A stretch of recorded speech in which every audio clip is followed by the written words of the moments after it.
Salam solusi. Teman-teman semua, kita hari ini akan menemui beberapa kelompok dan dalam kelompok ini nanti akan mendiskusikan sesuai dengan topik-topik yang sudah dibagi. Kita berharap ada masukan, ada kritik, ada pertanyaan dari kita yang sedang mengamati video ini. Mudah-mudahan ini menjadi salah satu bagian dari proses pembelajaran kita supaya kemudian hari kita menjadi lebih baik lagi. Demikian saya kira untuk kita nikmati bersama diskusi ini. Salam solusi. Assalamualaikum warahmatullahi wabarakatuh. Perkenalkan, kami dari kelompok 7. Yang pertama ada Indah Putri, ada saya Isliani Sapitri, lalu yang terakhir ada Muhammad Caidir.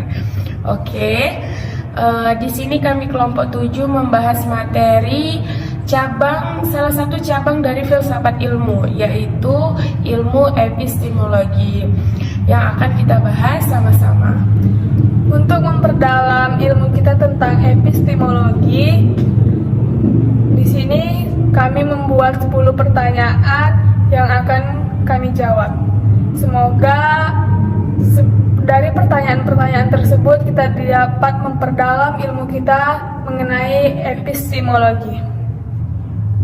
Pertanyaan saya, kapan pertama kali Anda mendengar kata epistemologi? Saya pertama kali mendengar kata epistemologi itu waktu saya mulai kuliah di UINSU di semester 2 pada mata kuliah filsafat ilmu Pausiono, dan mata kuliah itu mata kuliah filsafat ilmu. Disitulah saya awal pertama kali mendengarkan apa itu kata epistemologi.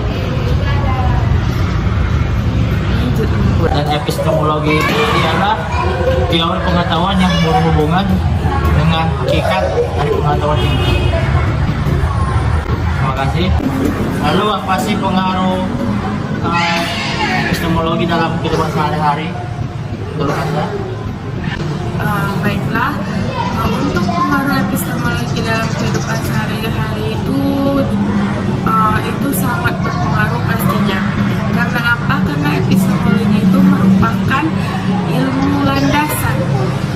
Nah, jadi dengan epistemologi juga itu ilmu sebagai untuk kita berkembangkan diri semakin bijaksana dalam berpengetahuan.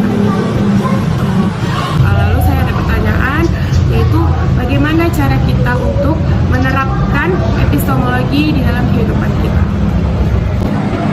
Caranya yang ada 3. Yang pertama, kita untuk mengkaji dan mempelajari apa itu epistemologi. Yang kedua, mencari sumber. Sumbernya itu kita bisa dapatkan di sosial media, di TV, di koran, dan media-media lainnya.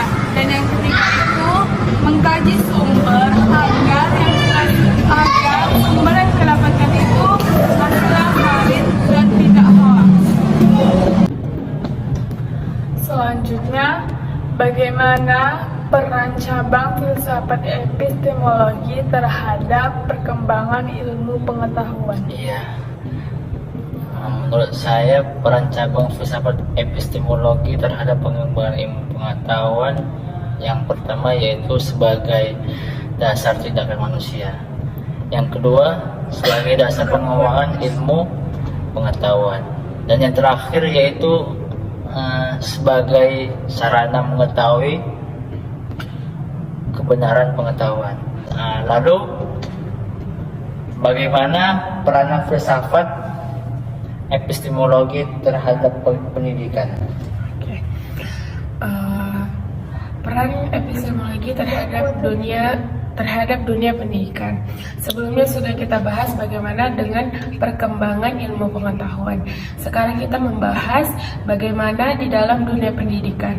Nah, epistemologi di dalam dunia pendidikan itu bertugas melakukan usaha untuk menetapkan suatu kebenaran yang terdapat dari sebuah dasar pemikiran lalu divalidasi oleh metode ilmiah. Pertanyaan selanjutnya ialah, bagaimana hubungan epistemologi dengan ilmu pendidikan manusia? Hubungan epistemologi dengan ilmu pengetahuan manusia.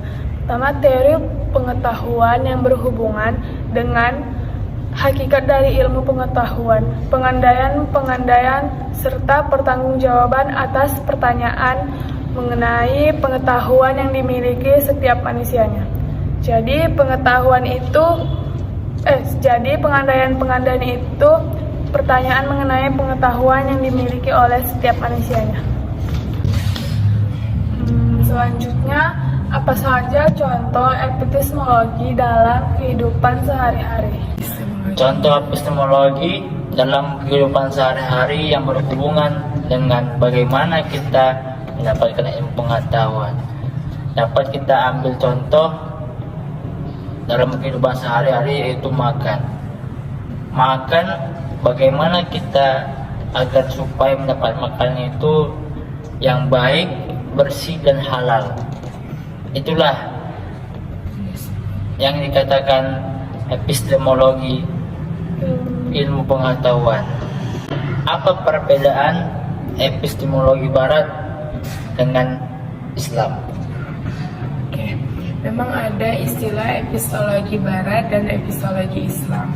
Lalu apa perbedaannya?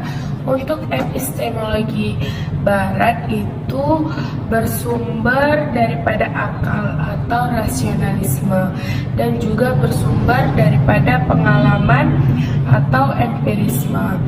Nah, dalam epistemologi barat itu dia tidak bersumber dari yang namanya wahyu.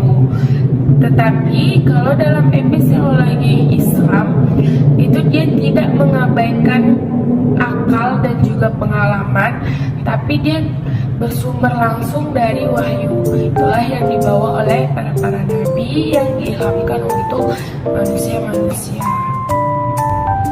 Selanjutnya, pertanyaan, apa saja sih objek epistemologi itu?